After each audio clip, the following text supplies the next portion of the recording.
لە دوای خواست و داواکاریەکانی خۆپیشاندەرانی بەغدای پایتەخت بۆ چاکسازی و نەهێشتنی گەندەڵی لەگەڵ خۆی هەڵوەشاندنەوەی کابینەی حکوومەتەکەی عادل عەبدولمەهدی بەدوای خۆی داهێنا و پێکهێنانی حکوومەتی نوێی هێنایە ئاراوە تا سەرنجام محەممەد تۆفیق عەلاوی ڕاست پێردرا بۆ پێکهێنانی کابینەی حکوومەتەکەی.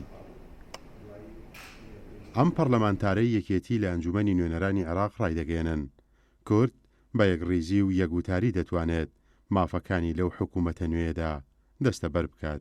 لە قۆناغی ئێستا کە عێراقی پیاتێ دەپەڕێ زۆر پێویستە کورد یەک هەڵوێز بێ، یەک ڕیز بێ، یەکدەنگ بێ. لەبەر ئەوە ئێمە بە خۆمان باش دەزانین لە دوای خۆپیشاندانەکانەوە ئەوە بوو کە لە بەغا و لە زۆربەی زۆری شارەکانی جنوب خۆپیشاندان ڕوویدا.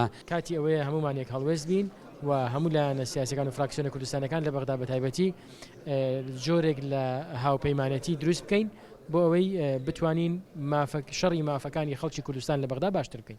هەر کات حکوومەتی ناوەند لە بەردەم پێکهێنانی کابینەی حکوومەتدا بوو بێت ئەوە کێشمەکێشمی زیاتر ڕوبەڕووی کورد بۆتەوە تا بتوانێت پشکی ڕاستەقینەی خۆی وەربگرێت و زۆرترین نوێنەری لەو حکوومەتەی ناوەند هەبێت.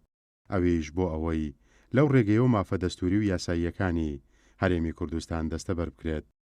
نوێنەرانی کوردیش لە ئەنجومەنی نوێنەرانی عێراق دەڵێن پێویستە کورد پارێزگاری لە مافە بەدەستهاتووەکانی بکات و هەوڵی بەدەستخستنی سەرجەم مافەکانی تری بدات. ئێستا مەرحلەیەکی تازە هاتۆتە سەر هاتۆتە عێراقەوە و لە مەرحلە تازەیە پێویستە هەموو ئەحزابە کوردستانیەکان بە ئەحزابی بچووک و گەورە و هەر هەمویان یەکدەست و یەکڕەنگ بن بۆ ئەوەی بتوانین لەم حکوومەتەیە هەر هیچ کە نەبێ مافە دەستوری و قانونیەکانی خۆمان بچەسپێنین. کورد لە ڕاستیدا دەبێت بە یەک پاکێج و بە یەک هەڵوێستی و بە یەک گوتاری دانوستان لەگەڵ بەڕێز محەممەد تۆفیق عەلایی بکە. بەم شێوەیە دەتوانێت هەم پارێزگاری لە پشکی خۆی لە ئیستحقاقاتی خۆی لە حکوومەتی اتحادی بکە و هەم دەتوانێت باشتریش مافەکانی بەدەست بێنێت.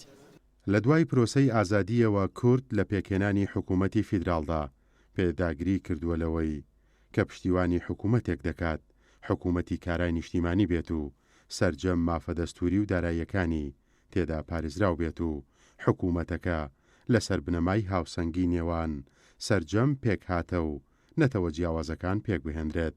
بۆ ئەم کابینەیەش کورد دەیەوێت شەریکی ڕاستەقینە بێت و مافەکانی پارێزراو بێت. پێشڕەو مەجید، گەلی کوردستان، سلێمانی.